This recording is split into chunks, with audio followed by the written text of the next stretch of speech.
आप सभी का स्वागत है पॉलीटेक्निकल अड्डा यूट्यूब चैनल पे। आज हम आप लोग का यूपी स्कॉलरशिप का फॉर्म रिन्यूअल कैसे करना है, क्या क्या चीज़ें आपको ध्यान देना है, वो आज आपको हम दिखाने वाले हैं स्टेप बाय स्टेप। तो आप लोग को वीडियो को लाइक कर देना है, चैनल को सब्सक्राइब कर लेना है और अगर आपको कोई भी इन्फॉर्मेशन चाहिए तो आप मुझे कमेंट करके पूछ सकते हो। सबसे पहले हम आ जाते हैं यूपी स्कॉलरशिप की वेबसाइट पर और यहाँ पर मैं यूपी स्कॉलरशिप की वेबसाइट ओपन कर लेता हूँ। तो यूपी स्कॉलरशिप की वेबसाइट मैंने यहाँ पे ओपन कर ली है और आप लोग यहाँ पे देख सकते हो पूरा का पूरा ऑप्शन खुल गया है। अब आपको यहाँ पे जाना है स्टूडेंट वाले ऑप्शन पे। इसके बाद आपको जो नीचे दिख रहा है 3 ऑप्शन आपका दिया गया है, जो थर्ड वाला ऑप्शन रिन्यूअल जो है लॉगिन का ऑप्शन दे रहा है, इस पर आपको क्लिक करना है क्योंकि आप फर्स्ट ईयर या सेकेंड ईयर में जो भर चुके हो फॉर्म उसी को आपको रिन्यू करना है और आपका कॉलेज में भी अब आपको मिल गया होगा नोटिफिकेशन रिन्यू करने का।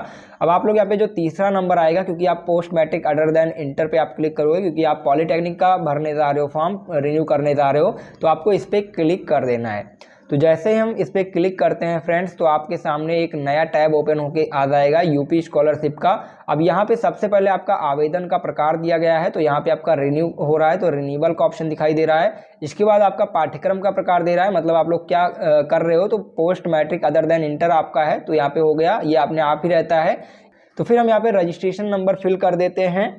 तो अब हमने यहाँ पे अपना पूरा का पूरा डिटेल भर दिया है, रजिस्ट्रेशन नंबर, जन्म तिथि और पासवर्ड अपना डाल दिया है और यहाँ पे जो कैप्चर कोड आपको दिख रहा है, ये वाला कैप्चर कोड यहाँ पे डाल देना है और फिर आपको ये सबमिट वाले ऑप्शन पे क्लिक कर देना है। जैसे ही हम सबमिट करते हैं तो हमारा स्टूडेंट पैनल ओपन होके आ जाएगा। अब आप यहाँ पे देखोगे स्टेप 1 कंप्लीट हो चुका है क्योंकि पहले ही मेरा जो है फर्स्ट ईयर सेकेंड ईयर हो चुका था।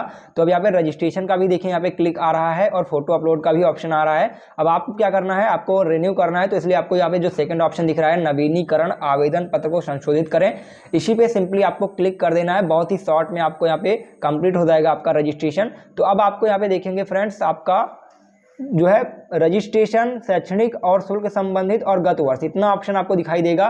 तो आपका रजिस्ट्रेशन ऑलरेडी है, यहाँ पे आपको कुछ नहीं करना है, आपको सिंपली शैक्षणिक वाले पे क्लिक कर देना है। आप जैसे ही शैक्षणिक पे क्लिक करते हो तो आपका एक नया टैब यहाँ पे ओपन हो जाएगा। अब नए टैब में आपका पहला होगा पाठ्यक्रम का प्रकार, दूसरा आपका पाठ्यक्रम का नाम होगा। ये चीज़ें आपकी सेलेक्ट नहीं होंगी, आप इस पर क्लिक करोगे तो कुछ नहीं होगा। जैसे कि पाठ्यक्रम का जो है ब्रांच आपका है, ये सारी चीज़ें पहले से ही हैं। अब यहाँ पे पाठ्यक्रम का वर्ष और अवधि दिया गया है, मतलब आप पाठ्यक्रम का जो है वर्ष मतलब 3 साल का आपका पाठ्यक्रम है और ये अवधि का मतलब है आप किस ईयर में हो। तो मैं थर्ड ईयर में हूँ तो यहाँ पे थर्ड ईयर लिखा हुआ है। अब यहाँ पे पाठ्यक्रम के प्रथम वर्ष में तिथि जो दी गई है, क्योंकि आपने जब स्कॉलरशिप भराया था फर्स्ट ईयर में तब का यहाँ पे डेट दिया गया है। अब यहाँ पे आपको ये चीज़ यहाँ पे आपको रिन्यू करना होगा, पाठ्यक्रम के वर्तमान वर्ष में प्रवेश तिथि, मतलब आप थर्ड ईयर में इस टाइम पे हैं तो यहाँ पे वो डेट डालना है जिस दिन आपकी फीस जमा हुई थी। तो यहाँ पे मैं डेट डाल देता हूँ जिस दिन फीस जमा हुई थी, यहाँ पे मैंने डेट डाल दिया है। अब यहाँ पे आप देखेंगे बोर्ड पंजीयन का जो है आपका पंजीयन क्रमांक होगा, तो यहाँ पे आपका एनरोलमेंट नंबर होगा, एनरोलमेंट नंबर ऑलरेडी पड़ा हुआ है। अब यहाँ पे आपका जो है यहाँ पे ध्यान देना है कि आपका UP board of technical education है, तो UP board of technical education पे ही आपको क्लिक करना है जैसा कि यहाँ पे दिया हुआ है। अब इसके बाद आपका यहाँ पे आता है एक नया ऑप्शन खुला हुआ है राशन कार्ड या परिवार संख्या आईडी, तो इसमें कोई स्टार नहीं लगा है तो इसलिए आपको ये भरना जरूरी नहीं है, आप इसे छोड़ सकते हो। फिर यहाँ पे आपको जो कैप्चा कोड दिया गया है इसे आपको इंटर कर देना है, तो हम कैप्चा कोड इंटर करके फिर से यहाँ पे हम सबमिट कर देंगे। चलिए कैप्चर कोड मैंने कर दिया। अब यहाँ पे सबमिट का ऑप्शन आ रहा है, इसके पहले आपको यहाँ पे प्रमाणित करना होगा, तो आपको यहाँ पे प्रमाणित वाले ऑप्शन पे क्लिक करना है। जैसे यहाँ पे टिक लग जाता है फिर आपको सबमिट कर देना है। तो मैं यहाँ पे सबमिट कर देता हूँ फ्रेंड्स। चलिए मेरा यहाँ पे देखिएगा सक्सेसफुली अपडेटेड हो चुका है, मतलब मेरा यहाँ पे ये भी अपडेट हो चुका। अब हमारा ये जो है डिटेल आपका शैक्षणिक वाला हो गया कि मतलब मेरा जो गत वर्ष का था वो कब से मेरा एडमिशन वगैरह हुआ।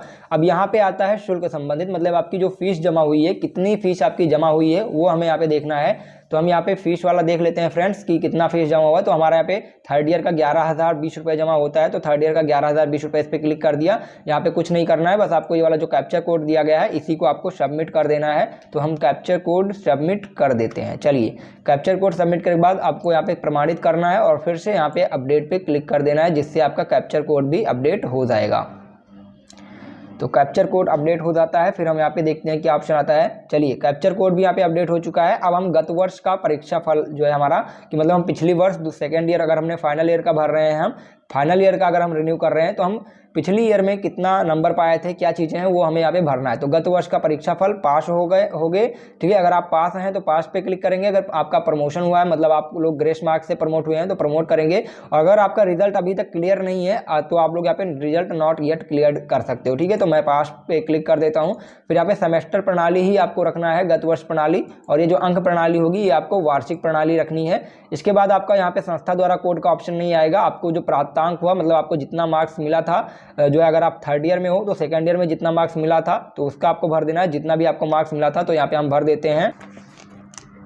तो यहाँ पे हम भर देंगे पूरा का पूरा डिटेल। अब आपका यहाँ पे जितना मिला था नंबर प्राप्तांक हो गया। अब पूर्णांक आपका क्या था वो आपको डाल देना है, तो पूर्णांक भी हम डाल देते हैं। फिर आप जैसे ही यहाँ पे ये डाल देंगे, फिर आपका यहाँ पे आप जैसे ही पूर्णांक डाल देते हो तो आपका यहाँ पे प्रतिशत आ जाएगा। इसके बाद आपका यहाँ पे आपका संस्था का नाम एक बार चेक कर लेना है। फिर आपको यहाँ पे जो ये वाला कोड दिया गया है, फिर से आपको कोड यहाँ पे डाल देना है। चलिए हम यहाँ पे कोड डाल देते हैं। और जैसे ही यहाँ पे हमने कोड डाला, इसके बाद आपको फिर से यहाँ पे प्रमाणित वाले पे क्लिक कर देना है। जो लिखा है आप अगर पढ़ना चाहो तो पढ़ सकते हो। फिर हम यहाँ पे अपडेट कर देते हैं। वैसे इतना टाइम नहीं होता पढ़ने का, तो आप पढ़ने की कोई मीनिंग नहीं है, आप प्रमाणित कर देंगे। अब यहाँ पे देखेंगे सक्सेसफुली अपडेट हो चुका है, मतलब हमारा ये भी गत वर्ष का अपडेट हो चुका है। अब आपको ये चारों ऑप्शन अपडेट करने के बाद अब आपको क्या करना है, यहाँ पे आपके होम पेज पे आ जाना है फ्रेंड्स। अब जैसे ही होम पेज पे आते हो तो आप देखोगे फर्स्ट वाला और सेकंड वाला ऑप्शन भी हो चुका है, थर्ड वाला भी हो चुका है, फोर्थ वाला भी हो चुका है। अब जांच हेतु आवेदन प्रिंट का ऑप्शन यहाँ पे खुल चुका है। अब आपको यहाँ पे ये नहीं करना है, पहले आपको जांच हेतु आवेदन प्रिंट निकालने का ऑप्शन आएगा। हम यहाँ पे जांच हेतु आवेदन प्रिंट निकाल लेते हैं। जैसे ही हमारा यहाँ पे खुलेगा तो यहाँ पे पूरा डिटेल आ गया कि मतलब पूरा फोटो वगैरह सारा फॉर्म आ चुका है, आप लोग देख सकते हो फ्रेंड्स। अब यहाँ पे ऑप्शन आने के बाद अब आपको क्या करना है, ये आपको पहले अपने संस्था में जांच करा लेना है। इसके लिए आपको प्रिंट कर लेना है इसका पीडीएफ। आपको अब अपने कॉलेज में एक बार चेक करा लेना है। उसके बाद आपको लॉक करना है। लॉक करने की प्रणाली आपको मैं आगे बता दूंगा। अगर आपका इतना आपको समझ में आ गया, आप लोगों को अच्छे से जानकारी मिल गई, तो चैनल को सब्सक्राइब कर लेना, वीडियो को लाइक कर देना। और फ्रेंड्स ऐसे ही आपको इन्फॉर्मेटिव वीडियोस आपको इस पर मिलती रहेगी, चैनल को सब्सक्राइब करें। अगर कोई भी आपको प्रॉब्लम आ रही है तो कॉमेंट करके बता सकते हो। Thank you.